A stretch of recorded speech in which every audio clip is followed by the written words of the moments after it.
que dejarán la víbora chillando sobre estos temas. Te saludo con mucho gusto, Julián. ¿Cómo estás? Muy buenos días. Muy bien, estimadísimo Vicente, pues con todo el gusto, la alegría de estar aquí con esta gran familia de Sin Censura, saludándote y pues nada, hay que entrarle a los grandes temas que ahora sí están candentes. Así es, pues para entrarle a los temas como contexto, ¿qué te parece si vemos y escuchamos lo que dice Kenia López Rabadán, la senadora del PAN, flanqueada por Damián Cepeda, también senador del PAN, asegura que AMLO quiere consejeros a modo y destruir al INE con su reforma electoral? Al presidente López Obrador le molesta la democracia, le incomoda el pluralismo, porque pues claramente lo que quiere es destruir al INE. Y la iniciativa anunciada el día de hoy es una muestra más de su autoritarismo y falta de visión. Claramente la intención de esta reforma... Ahí están las declaraciones de Kenia López Rabadán. Autoritarismo por parte de AMLO con su iniciativa de reforma electoral, dice Kenia López Rabadán, quien le apuesta, desde mi perspectiva, a la politiquería. Yo preguntaría si ya leyeron la iniciativa para hacer estas declaraciones. No sé si al momento de esta conferencia de prensa ya Kenia López Rabadán y Damián Cepeda, los panistas, habían leído lo que se envió ayer mismo a la Cámara de Diputados, querido Julián Atilano. Por supuesto que no la ha leído, la oposición se oponen prácticamente a todo, y además, mira, eso que señala es mentira, Vicente, porque justo esta iniciativa lo que propone, al menos en materia del órgano electoral, es que quienes sean los próximos consejeros o consejeras, la propuesta es que se reduzcan y sean 7, sean elegidos por la población. En ese sentido, quien va a elegir es la población. Sí, los partidos, sí, ciertas instituciones van a proponer, hay alguien que tiene que proponer, si no, imagínate el descontrol, habría 300, 400 personas inscritas, hay que proponer, pero quien decide es el soberano, es el pueblo, y esa es la gran diferencia con el esquema actual, Vicente, porque ahora, ¿qué pasa? Proponen los partidos, se reparten, al menos los que están ahora como... Ciro Murayama, Lorenzo Córdoba, tuvieron que cabildear, tuvieron que sentarse a platicar con los partidos, ya ni hablar del caso de Luis Carlos Ugalde, recordemos, era el consejero presidente durante el fraude de 2006, está plenamente documentado que él tuvo básicamente que arrodillarse, lo digo de forma literal, pero más bien figurativa, se tuvo que arrodillar frente a Elbester Gordillo, porque en ese momento Elbester Gordillo era diputada del PRI, era coordinadora de la bancada del PRI y ella tenía mano en esta decisión y básicamente fue a pedirle a ella que lo apoyara. Al final, él fue una propuesta del PRI, busquen en la prensa. Roberto Madrazo y Elbester Gordillo al final se sentaron a negociar para impulsar a Luis Carlos Ugalde. Y ahora él está diciendo, junto con la senadora Kenia y todos estos grupos de oposición, que lo que quiere el presidente es tener el control del INE o de este nuevo órgano electoral. Vamos, por favor, que no sean cínicos. Pues fíjate, Julián, que hasta Javier Corral, el exgobernador panista de Chihuahua, ha opinado, y con esto también recibo a nuestra querida Meme Yamel, nuestra diosa poblana, a quien ya le pediré su opinión. Dice Javier Corral: luego de escuchar en la mañanera la explicación de la reforma electoral, me quedé preocupado y desanimado. Al leer la iniciativa completa, me doy cuenta que es distinta a lo que hoy se anunció. Me parece realmente buena en términos generales, propuestas muy interesantes. Al contrario de lo que se dijo, se plantea un modelo de representación proporcional más auténtico y directo con base en 32 listas regionales. La reducción de la Cámara de Diputados y sobre todo la desaparición de la lista nacional para el Senado son sin duda aciertos. También lo es la reducción del tamaño de las legislaturas estatales y del número de regidores en los ayuntamientos, aumentar el número de asientos en los órganos legislativos para repartir más fue proporcionalmente en sentido contrario a la eficacia y calidad legislativa. Un nuevo órgano electoral nacional renovado de manera completa y una legislación única en la materia serán los temas de mayor debate por el método de elección planteado, pero de entrada el planteamiento es muy interesante y hay que entrarle en sus méritos a la propuesta. Si de entrada el gobierno de México busca sacar la reforma sin cambiar una sola coma de su iniciativa, o la oposición se mantiene en la descalificación a priori o con mentiras, se perderá una oportunidad de fortalecer la democracia con propuestas de avanzada y atender reclamos sociales. Celebro mantener el actual modelo de comunicación política en radio y televisión con las prohibiciones a particulares y partidos de contratar publicidad y lamento que no se incluya una propuesta realmente transformadora las elecciones primarias abiertas, simultáneas y obligatorias. Pues no ha caído muy bien que digamos esta opinión de Javier Corral en muchos panistas, porque Mario Riestra Piña, diputado del PAN por Puebla, dice: exgobernador, se equivocó de ventanilla, las solicitudes de embajada se reciben en Palacio Nacional, no aquí, triste papel el de usted. Y mi querida Meme Yamel, te toca entrarle aquí precisamente para hablar de estas ridiculeces que escriben también los de la oposición, sobre todo este diputado de tu Puebla natal. Te saludo con mucho gusto, Meme, buenos días. Buenos días, mi querido Vicente, buenos días también a mi querido Julián, a toda la audiencia de Sin Censura, ya está bonito familia. Y bueno, no nos extraña. Mario Riestra es un diputado poblano, político poblano, bastante tradicional, esa es la realidad. Es quizás de los panistas más tradicionales y más convencionales, más cercanos también a las filas del Yunque. O sea, es un panista muy, muy arraigado al panismo, a ese conservadurismo que arraiga al Partido Acción Nacional. Entonces, definitivamente su postura no me es para nada extraña. Ese es Mario Riestra. Podríamos tacharlo de congruente con la ideología panista. Pero más allá, yo incluso me iría a la historia. El Partido Acción Nacional, así como lo decíamos en la reforma eléctrica, estará en contra de la reforma electoral por una simple y sencilla razón. La reforma electoral atenta contra la cuota que se negoció en aquella época salinista.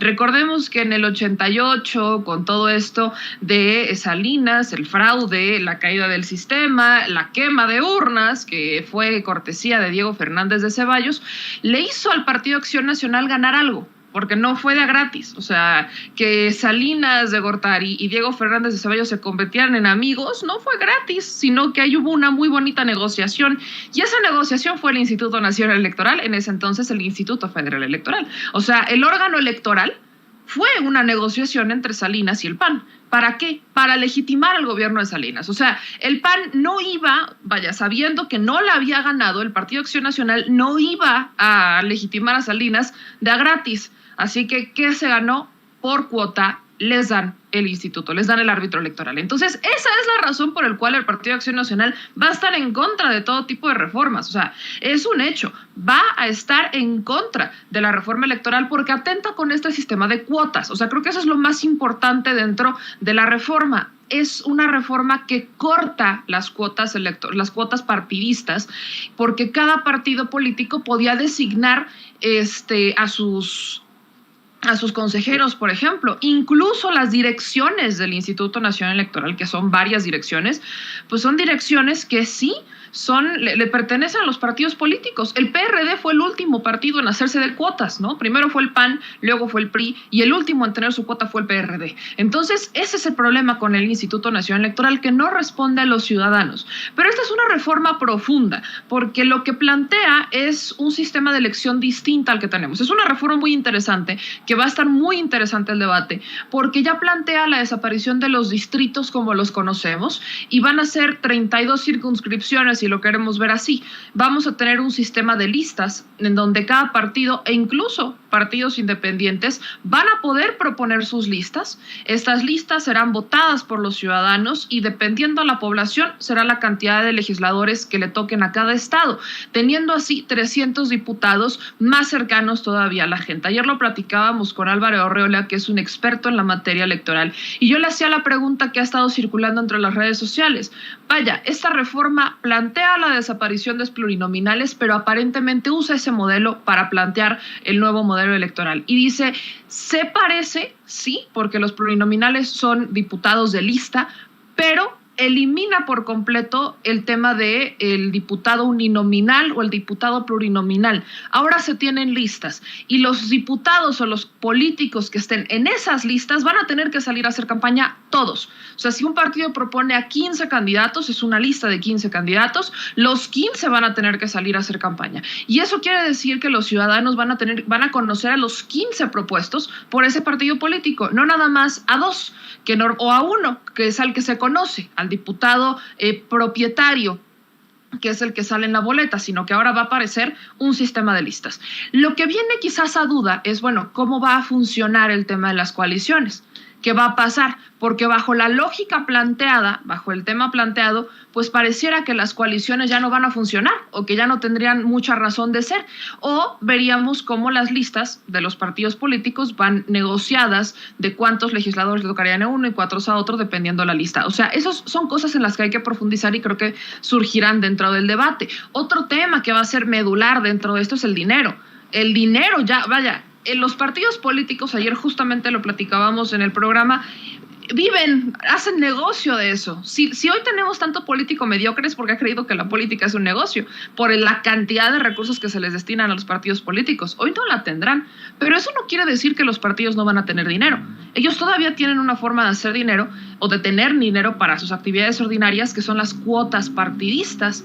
Entonces vamos a ver realmente, eso creo que es algo que yo celebro mucho, vamos a ver realmente cuánto es el amor al partido político, porque el dinero ya no va a venir del gobierno, va a tener que venir de los que están dentro del partido político. Hay muchos militantes que tendrán mucho dinero y que podrán aportar más, vamos a ver si no se vuelven codos, pero ahora la política cambiaría en un sentido más original, más puro al de la política. ¿Quieres ser político? Inviértele de tu bolsillo.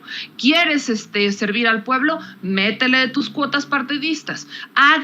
Dejemos eso de que los partidos políticos son negocio. Así no funciona la política. Y eso eventualmente haría que tengamos partidos políticos más sanos. Vamos a legitimar y vamos a dignificar la política y justamente el ingrediente es ese, el dinero. Entonces yo lo veo bastante positivo. El debate será amplio y aunque obviamente el Partido Acción Nacional sobre todo se ha opuesto a esta reforma, pues tenemos también manga ancha para negociar, tenemos también manga ancha para ver qué proponen, porque todos los partidos han dicho que van a presentar su propia reforma. Vamos a ver qué proponen. Muchos del PRI, muchos del PAN han propuesto eliminar a los plurinominales y han propuesto bajar el recurso a los partidos. Vamos a ver si ahora la cumplen, ya que está la propuesta y que va en ese sentido, vamos a ver si la cumplen o si se aferran a los privilegios que hasta este momento han tenido. Así es. Han escuchado seguramente eso de que León piensa que todos son de su condición. No es por aferrarme con el tema de Mario Riestra, el diputado del PAN de Puebla, el paisano de Meme Yamel, pero dice Mario Riestra, que les quede claro, no importa cuántas embajadas vengan a ofrecer, hay contrapesos, hay oposición y no cuenten con nosotros para desaparecer al INE. Pues si los que recibieron moches, embajadas, arreglitos en lo oscurito, fueron ustedes y de Peña Nieto, señor Riestra, que ya se le olvidó quién está en la cárcel, Jorge Lavalle Mauri, por los sobornos. ¿Ya se le olvidó lo que dijo Lozoya? Que Riquín Canallín fue sobornado para la votación en la reforma energética del 2013. ¿Son o se hacen, Mr. Riestra? Según el discurso oficialista, por ejemplo, un avión presidencial serviría para resolver la problemática de este país. Pero la terca realidad se impone a los sueños guajiros que terminan por estrellarse estrepitosamente. Nos dijeron que creceríamos al 4% anual, pero después de 3 años y medio el crecimiento económico es negativo. Al mes de marzo la inflación es de 7.72%, la más alta en 21 años, y la inflación es el impuesto que más impacta a los pobres. Primero los pobres decían, pero en el último año los precios de la canasta básica crecieron 17.5%. Este país se ha convertido en una máquina de pobres. En su arranque de este gobierno, Morena ha generado más de 3.8 nuevos pobres en el país. Es evidente el fracaso de la estrategia de abrazos, no balazos. Hasta febrero de este año se habían registrado 118,000 homicidios dolosos. 11 mujeres mexicanas pierden la vida diariamente ante la insensibilidad presidencial. En lo que va de la administración, 33 comunicadores han sido asesinados. Y sí, los periodistas son intimidados desde el poder. Para no ir muy lejos, ayer la Fiscalía General de la República demandó a Mario Maldonado por difundir en sus redes sociales una liga de YouTube. Cancelaron el Seguro Popular en una decisión poco evaluada y peor ejecutada. Fracasó el INSABI con un altísimo costo para la ciudadanía. No hay medicamentos, no hay consultas médicas, no hay fechas para operaciones. En lo que va del sexenio, 15 millones de mexicanos perdieron el derecho de acceso a la salud. Desaparecieron las estancias infantiles, eliminaron los refugios para mujeres violentadas. La gente quedó desamparada tras la desaparición de las escuelas de tiempo completo. Que les quede claro, no importa cuántas embajadas vengan a ofrecer. En esta Cámara de Diputados hay contrapesos, aquí hay oposición. No cuenten con nosotros para desaparecer al INE. La oposición resiste y está más unida que nunca.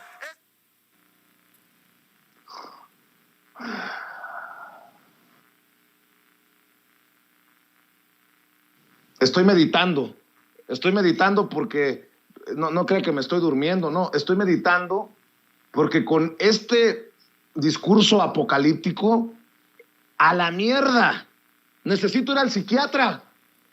Ya apaguen la pinche luz y la cámara y vámonos todos. Tenemos problemas psiquiátricos. Julián Atilano, Meme Yamel, Vicente Serrano, Toño Ruiz, estos de Sin Censura, no, pues está cabrón. México está hecho pedazos, México está desmoronado. ¿Qué no vemos la realidad? Julián Atilano, así la oposición. Y así la oposición, y mira qué lamentable, porque en cualquier democracia se necesita una oposición.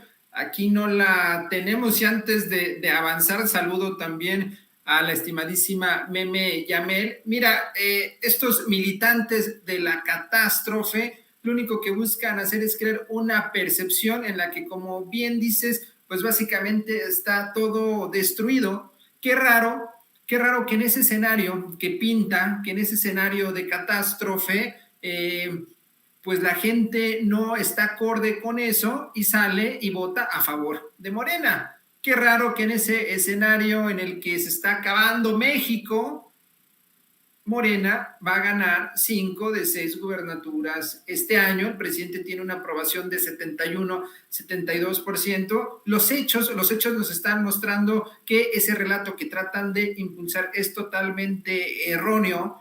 Y mira, para entrar en materia respecto a esta reforma, porque mira, de fondo, después de todo ese rollo que se aventó, remata, así como empieza, termina y dice, no vamos a permitir que desaparezca el INE. Ese es el punto central, ese va a ser uno de los puntos medulares en esta reforma, porque como bien dice Meme, en distintos momentos, tanto el PRI como el PAN propusieron eliminar a los plurinominales. Ahora será una realidad si se aprueba esta propuesta, pero lo interesante, y es que era una duda de la izquierda, una duda de los sectores progresistas, no es tan buena idea quitar a los plurinominales porque se perdería la representatividad, es decir, no tendría peso las minorías en este esquema uninominal. Sin embargo, la propuesta justo se propone que tengan representatividad todos, según el peso, según la fuerza que tengan. Si en este momento Morena es el partido con mayor fuerza, porque es el partido que está convenciendo a la gente, evidentemente va a tener mayor número de diputados y diputadas. Sin embargo, quien esté al final de la lista, al final de la intención de voto de las personas, pero si tienen un determinado número de votos, también van a tener representación. Todo mundo va a estar representado. Y eso es importante porque lo que hace es que se empodere la población y los partidos tengan que salir a buscar el voto, porque si quieren tener presencia en la Cámara de Diputados, tienen que salir y convocar a la gente. Se le está señalando, se le está proponiendo que se le va a quitar presupuesto a los partidos. Ojo, cuando no sea periodo electoral, lo cual sucede en muchos países del mundo, es totalmente congruente. Igual con los consejeros, que son becados del Estado, les pagan cientos de miles de pesos en momentos donde no están haciendo nada, no hay elecciones. Me parece muy oportuno esa reducción. Asimismo, esta propuesta no busca eliminar al INE, busca reformarlo, busca mejorarlo, busca cambiar la dinámica aristocrática que existe, porque quienes están ahí en el Consejo son un sector privilegiado, fifí, de personas que únicamente se entienden con los partidos. Pero mira, Vicente, son tan soberbios, son tan mamones, lo voy a decir así, que si ellos salieran a buscar el voto para ser consejeros, no ganarían ni su colonia. Eso nos muestra también que lo que busca esta reforma en términos del órgano electoral también es democratizarlo, que lleguen las personas que tengan cercanía con el pueblo y que representen al pueblo, para que cuando haya controversias, para cuando haya debates en elecciones cerradas, cuando haya ciertos problemas institucionales, se decanten no a favor de un partido ni de otro, sino a favor de la voluntad popular, a favor de lo que le interesa a la gente. Bueno, son tan mamones. Y grábenme, muchachos, dice Julián Atilano que en la oposición son tan mamones, son tan soberbios, que sí, solamente me queda más que suscribir lo que dices, porque, a ver, Ceci, póngame una captura de pantalla, nada más, no le dé play, nada más póngame la captura de Riestra, ahí subido en tribuna, respaldado por muchos legisladores y legisladoras del PAN con sus banderitas de México, pero con eso de la meditada, que estaba con los ojos cerrados para aguantar tanta amargura que sale del discurso de este diputado del PAN de Puebla, se me pasó comentar algo. Son tan mamones que entre ellos juegan competencias. Pregunto si ese avioncito presidencial que subió a tribuna es de Legos para hacerle la competencia a Xóchitl Gálvez con lo de la Casa Gris. Déjense de payasadas, chingada madre, perdón. Pero bueno, inicia la guerra de narrativas, mi querida Meme Yamel y Mariana Gómez del Campo. Ayer no solamente ofendió, lanzó veneno, sino que ya circula otro video en el que dice que van a defender casi a muerte al INE. Rescatan esta campaña que ya había sido, entre comillas, exitosa para la oposición en Twitter, de yo defiendo al INE. Esto es lo que dice Kenia López. Son lo mismo, pues, pero Mariana Gómez del Campo, la sobrina de Margarinflas y del Iberdrolo de Felipe Calderón. Hoy termina el segundo periodo del primer año de esta legislatura. En el PAN hemos defendido las libertades, la democracia y, por supuesto, nuestra Constitución. Hoy se cierra un capítulo en el que no ha existido apertura al diálogo por parte de la mayoría, en el que a quienes pensamos diferente nos han llamado incluso traidores, en el que se ha incitado al odio y a la violencia y hemos sido víctimas de amenazas y también de difamaciones. México necesita legisladoras y legisladores que crean en un futuro para el desarrollo del país, que luchen por el medio ambiente, por el crecimiento económico y, por supuesto, por la erradicación de la pobreza. No más pobres. Que construyan un país donde todas las niñas y niños con cáncer tengan acceso a sus quimioterapias, donde las mujeres podamos ser libres de salir a las calles y sentirnos tranquilas, sentirnos sin miedo. Porque dicen, ¿por qué pones esos videos de la oposición? ¿Por qué hay que exhibirlos? Ayer, Mariana Gómez del Campo, que llamó levantadedos a los diputados y diputadas de Morena, que les dijo muertos de hambre, que están esperando las obras, las migajas que les tira su Mesías, el inquilino de Palacio, habla de ser víctima de campaña de odio. En fin, la lucha de las narrativas, mi querida Meme Yamel, y lo que busco aquí es que nadie se vaya a confundir. Hay una gran hipocresía y peor se va a venir cuando se acerque la discusión y la votación de esta iniciativa de reforma electoral, como ya lo vimos y lo reportamos desde el lugar de la noticia en la Cámara de Diputados con la reforma eléctrica. Creo que los ánimos están puestos para que el pueblo, si salió en números importantes, 10,000 personas a manifestarse a las afueras de la Cámara de Diputados, pues se magnifique, se llegue a otro nivel, porque van de por medio los que han defendido sus supersueldazos, porque van ahí personajes que han ido en contra del pueblo, como Ciro Murayama, Lorenzo Córdoba, porque se habla de plurinominales a los que la gente vomita, la gente repudia, porque están personajes plurinominales como Miguel Ángel Mancera, como Miguel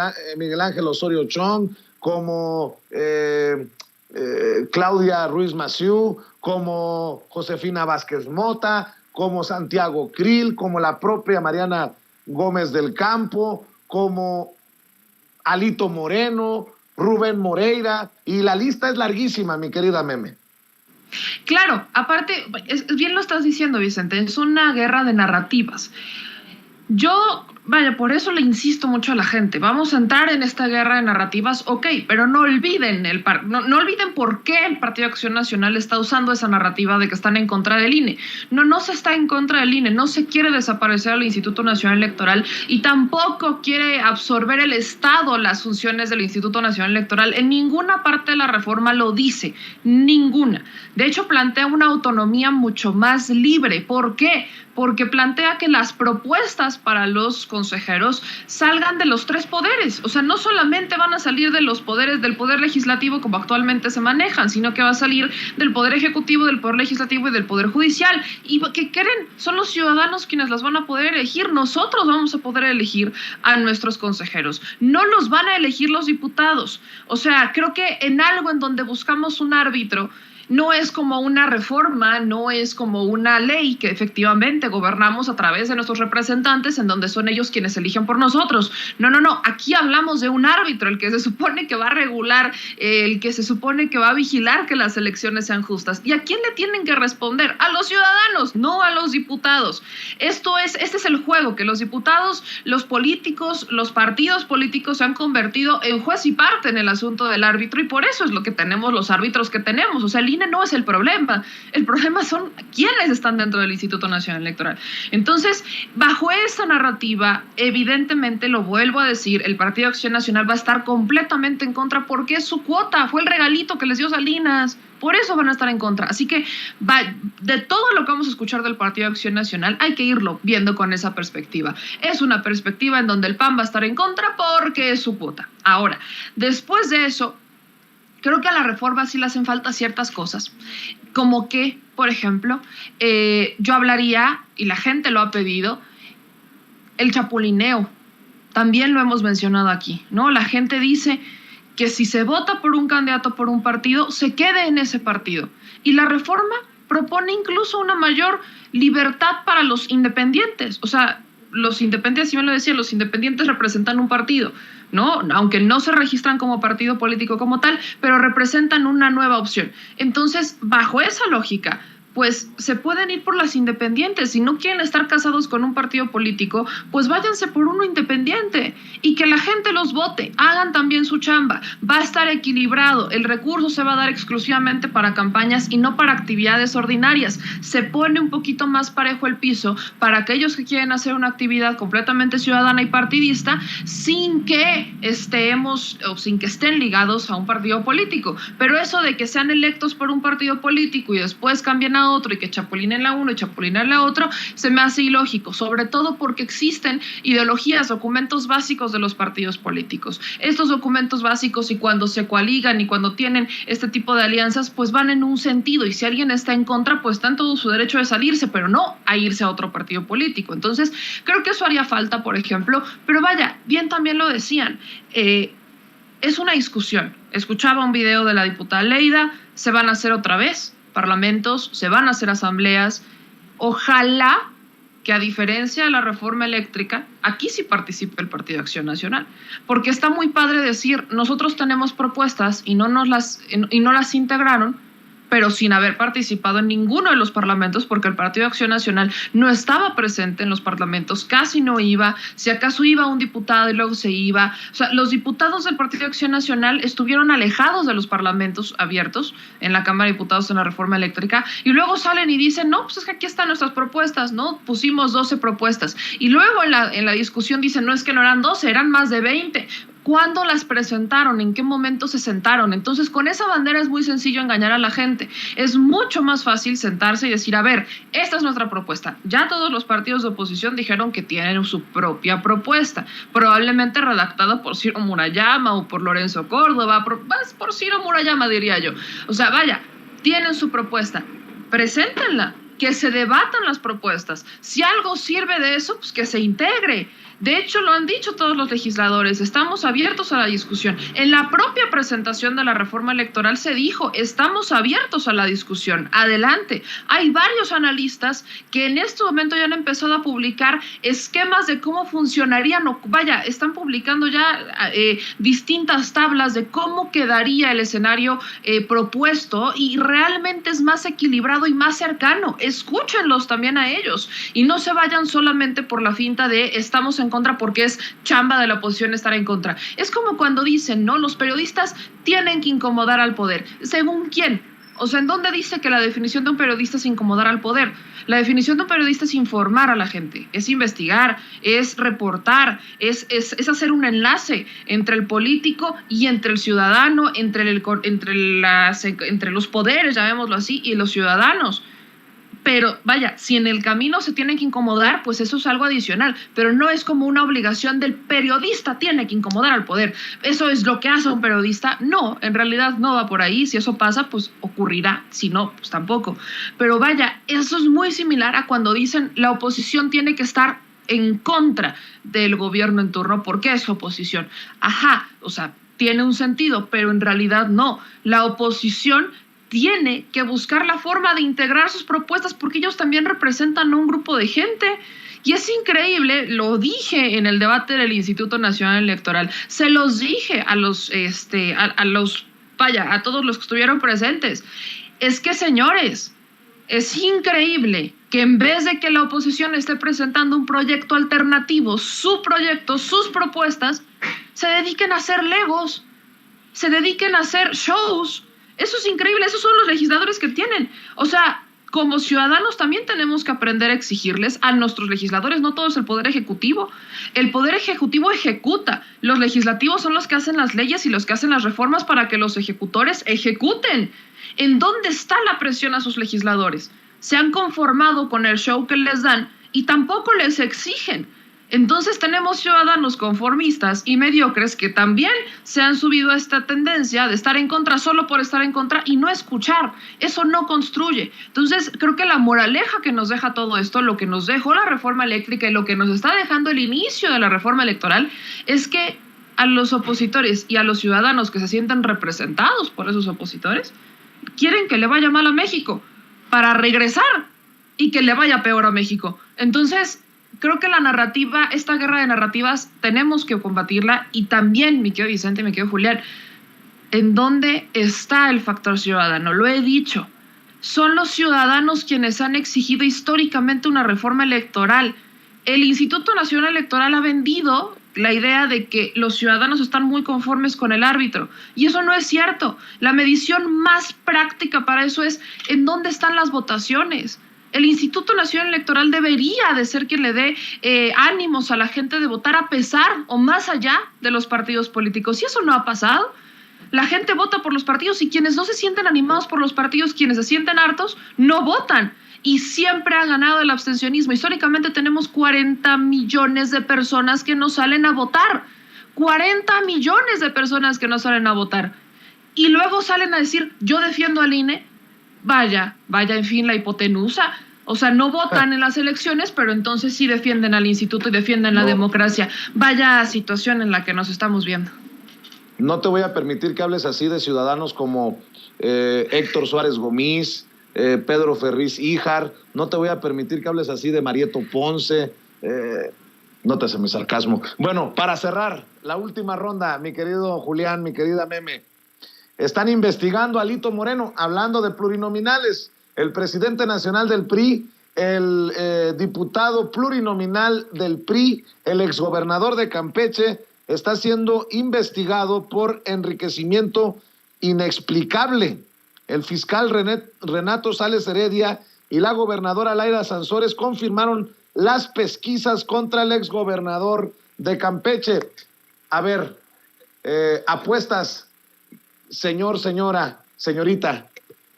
apuestas, amigos, amigas, en sus casas, en sus trabajos, apuestas, Julián, Meme, como en cuántos minutos o en cuántas horas saldrá Alito Moreno a declararse perseguido político, víctima de la persecución de la autoritaria Laida Sansores, que tiene sometida a la autoridad en Campeche para persecuciones políticas de sus rivales, de sus adversarios. Es lo que han hecho en la oposición.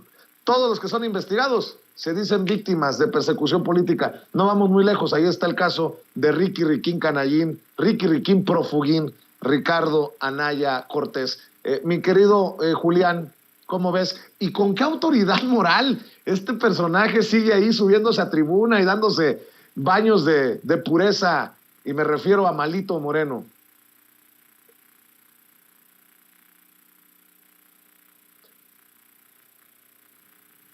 Mira, Vicente, yo creo que Alito Moreno ya lo está haciendo, ya se está victimizando, seguramente, yo creo que en cuestión de minutos, porque esa es la lógica de la oposición, esa es la forma en que ellos se victimizan. Y mira, esta narrativa de ser víctimas va en distintos ángulos. Por ejemplo, cuando dicen que es discurso de odio, cuando se les llama traidores a la patria, de fondo lo que están haciendo es victimizarse, y es lo que han venido haciendo desde la derrota garrafal que tuvieron en 2018, y la situación es clara. Alito Moreno, como muchos otros políticos que han llegado a estas grandes esferas a partir de la corrupción, a partir de los delitos, pues están vinculados justo a negocios. La política la han utilizado para enriquecerse. Ahí está la compra de terrenos de Alito Moreno en Campeche, y si le rascamos un poco más, vemos todo un esquema de políticos ligados a las inmobiliarias. Imagínate, a Movimiento Ciudadano le llaman movimiento inmobiliario, que también está metidísimo ahí en Campeche. El ex candidato de Movimiento Ciudadano en Campeche también ya tiene una carpeta abierta. Entonces, esto nos muestra que es un patrón, que la corrupción es un patrón por parte de la oposición. Ahora, Vicente, el problema con todo esto es si van a pisar la cárcel. El problema con todo esto es que el Poder Judicial, o poder autónomo, un poder distante al Poder Ejecutivo, donde está el presidente, o al Legislativo, donde hay una mayoría de legisladoras y legisladoras de la transformación del Partido Morena, en el Poder Ejecutivo, pues sigue todavía un esquema de corrupción, un esquema tradicional anclado al régimen de corrupción neoliberal. Y pues mira, también plantearía una apuesta y preguntaría, ¿vamos a ver a Alito Moreno en la cárcel? Yo creo que no va a llegar, y eso es lamentable, porque como grandes dinosaurios tienen una cola tremenda, estos sinvergüenzas, ¿no? Entonces, ese es un gran problema que está ahí y que dejo sobre la mesa, Vicente, Meme, porque hay un problema en el ámbito jurídico, y es que estos rateros, estos corruptos están pisando la cárcel. Igual con Ricardo Naya, sigue muy contento, muy campante, escondido sí, pero en libertad. Y entonces tenemos que ver cuáles son los nuevos esquemas para que quien cometa un delito, para quienes estén ligados a la corrupción, pues paguen. Esa es una demanda de la sociedad, y yo creo que esa es una agenda pendiente que está ahí presente, pero al menos en este momento que se sepa que el presidente del PRI es alguien que ha cometido delitos y que tiene que pagar, y que ha habido enriquecimiento ilícito, porque esa es la dinámica, esa es la forma en que ellos han operado, y lo ligo nuevamente con la propuesta de reforma. Esta propuesta de reforma lo que haría es que no sea un negocio, que no sea un negocio familiar como es el Partido Verde, y que estos políticos, si quieren biznear, si quieren hacer tranzas, en la política no va a ser la vía. Oye, Meme, por cierto, hago eco de lo que preguntaba Aida Sansores, la gobernadora de Campeche. ¿Por qué los políticos involucran y exponen a su madre en este tipo de operaciones extrañas? Ya ves, Lozoya embarró a su mamá en el caso que lo tiene en prisión, y ahora con lo de Alito Moreno, y leo de lo que publica la revista Proceso. No es la primera vez que se abre una investigación en contra del líder priista por las mismas razones, enriquecimiento inexplicable.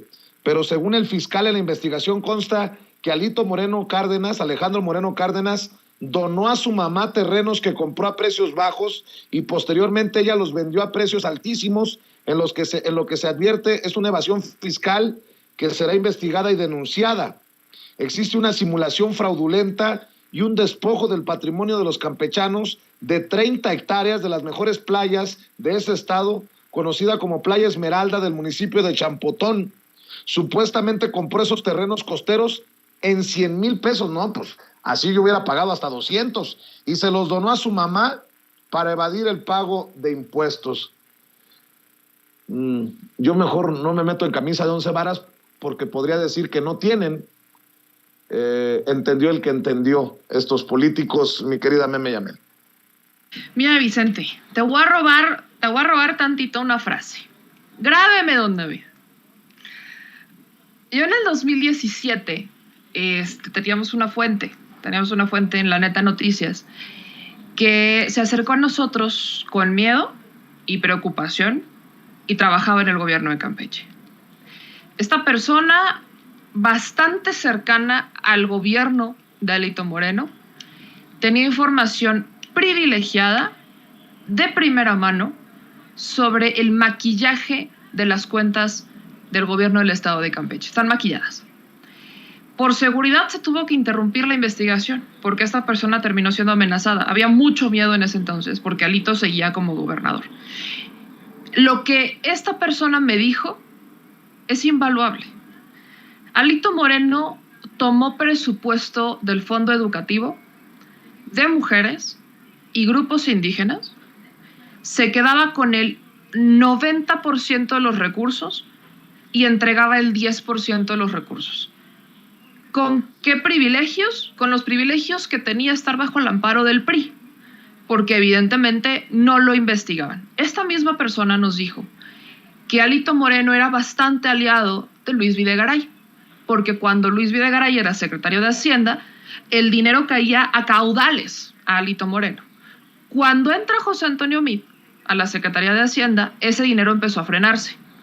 Y Alito Moreno estuvo en contra de José Antonio Meade. ¿Por qué? Efectivamente, le empezó a bloquear el dinero que caía a caudales, porque sabían lo que Alito Moreno estaba haciendo con el recurso. Cuando yo meto solicitudes de información para que se explique en dónde están los recursos, La respuesta que me da el gobierno de Campeche es que no me podían entregar facturas porque no tenían CDFI. Imagínense un gobierno del estado que dice que no tiene CDFI y que no hacen las facturas electrónicas. Un gobierno en el 2017, un gobierno del estado que te diga eso.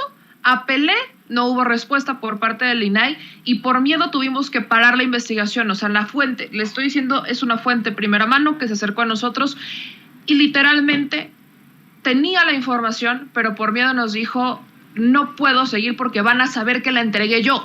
No hay nadie más que sepa de esta información más que yo. Alito Moreno ya no es gobernador y justamente se va a ser diputado por el fuero, porque sabe qué es lo que está atrás de Alito Moreno. La clave en dónde está el recurso, su Casa Blanca. Una Casa Blanca extremadamente grande, con varias entradas de seguridad, en donde está con una vista privilegiada, con una seguridad brutal, que tú no puedes ni siquiera volar un dron para tomar fotografías de la playa, porque entran los de seguridad y te tumban el dron. Entonces es una zona privilegiada. Incluso Alito Moreno sacaba su Lamborghini, mandaba a cerrar una carretera y sacaba su Lamborghini para ir a pasear su Lamborghini a la carretera, porque como no tenía dónde usarlo en las calles, pues mandaba a cerrar las calles en Campeche, Alito Moreno, para pasear un Lamborghini amarillo. Todo esto es algo que se sabe, la gente de Campeche lo sabe por los rumores que existen, pero esta es información que debería de estar siendo investigada por parte de autoridades federales, por parte de la Auditoría Federal, no por parte de la Auditoría Estatal. ¿Por qué? Porque las auditorías estatales normalmente están siendo pues cooptadas por los gobiernos. Espero que con el cambio a Laida Sansores funcione, porque además no solamente es el caso de Alito Moreno, es el hermano de Alito Moreno. Alito Moreno tuvo una razón muy particular para aprobar, por ejemplo, para estar a favor de la reforma eléctrica, más bien energética de Enrique Peña Nieto, pero también en contra de la reforma eléctrica, y ese es su hermano, porque el hermano de Alito Moreno está metido en el negocio de los combustibles, en el negocio de los energéticos en Texas. Entonces, por eso es que Alito Moreno tiene mucha cola que le pisen. Esta información a mí me encantaría volver a tener contacto con esta fuente, pero les repito, por miedo se tuvo que salir, o sea, se fue, ya no regresó, y era una persona que tenía toda esta información que yo, así como me la compartió a mí, estoy compartiéndola con la audiencia, porque no es casualidad que Alito se pusiera en el primer lugar de las listas de plurinominales. Es evidente que Alito quería una protección, y esa protección era el fuero. Si se logra comprobar, si logran encontrar en hilo que en ese momento nos negó el gobierno del estado de Campeche para poderlo comprobar, pues entonces encontrarán una forma de interponer una denuncia y retirarle el fuero a Alito Moreno. Pero el gobierno bajo la lógica de Alito fue robo, fue desvío y aparte un robo a los más vulnerables, fondo educativo, el de las mujeres y el de grupos indígenas. Pues yo solamente puedo decir que ahora entiendo por qué se compra zapatos Dolce & Gabbana de 20,000 pesos Alito Moreno. No le podemos acelerar a un Lamborghini con unos tenis pedorros como estos de Vicente Serrano, ¿no? Tiene que ser un buen zapato para meterle la pata al Lamborghini de malito, vandalito Moreno. Por cierto, nada más para cerrar, lo tengo que sacar de mi ronco pecho si no se me hace cáncer. Laida Sansores, te extrañamos en el Senado. Senadora, en algún momento hoy, gobernadora de Campeche, tú que hablas sin censura, tú que te avicentas, te aserranas de vez en cuando, ¿cómo hubiéramos querido tus conocidos discursos desde la tribuna? Esta Laida Sansores. Entonces, los que trabajan para los Iberdrolas y trabajan para su chingada madre, pues ahí se vayan. Esta no es su tierra, este no es su mundo. Por eso los mayores quieren la vida en Campeche. Me acuerdo de aquello de, si quieren privatizar, privaticen a su puta madre, de Laida Sansores en el Senado de la República. ¿A poco no se acuerda de aquella memorable ocasión? Bueno, mi querida Meme Yamel, hay que cerrar invitando a la gente para que te apoye, para que vea las noticias al Chile, para que te siga en Twitter. Andas desatada, mi querida Meme. No, hombre, si yo ando bien tranquila. A mí me mandaron reposo obligatorio y me lo tomé muy en serio. Estoy bien tranquila últimamente, pero espérate, que ya me estoy recuperando. Entonces, a toda mi gente bonita de Sin Censura, muchas gracias. No se les olvide suscribirse a este canal, a esta bonita familia que es Sin Censura, que ya cada vez somos más los que seguimos estos espacios. Entonces, primero, suscríbanse a Sin Censura. Y ya saben, ahí me encuentran en todas mis redes sociales como @memeyamelca, también en Twitter, en Instagram, en Facebook, en TikTok. En TikTok también ahí andamos, entonces pues allá los estamos esperando, mi querido Vicente. Yo muy contenta de participar y un abrazo muy grande a mi querido Julián. Gracias, mi querida Meme, nuestra diosa poblana, Meme Yamel, hablando sin censura. Búsquela como Meme, así como se escribe M-E-M-E, Yamel con Y, en su canal de YouTube, y las noticias al Chile todas las noches por YouTube también, para que la busque. Mi querido Julián Atilano, hay que cerrar también invitando a la gente para que te vea, para que te lea, para que te apoye. Así es, Vicente, muchas gracias por la invitación y siempre un gusto compartir mesa con la queridísima Meme Yamel. Me pueden seguir en @JuliánAtilano en Twitter, y los jueves a las 9 de la noche en Señal Tlatelolco en YouTube. Y pues nada, hay que dar esta batalla, Vicente, esta batalla para que se apruebe la reforma electoral. Va a haber mucha discusión, mucho debate.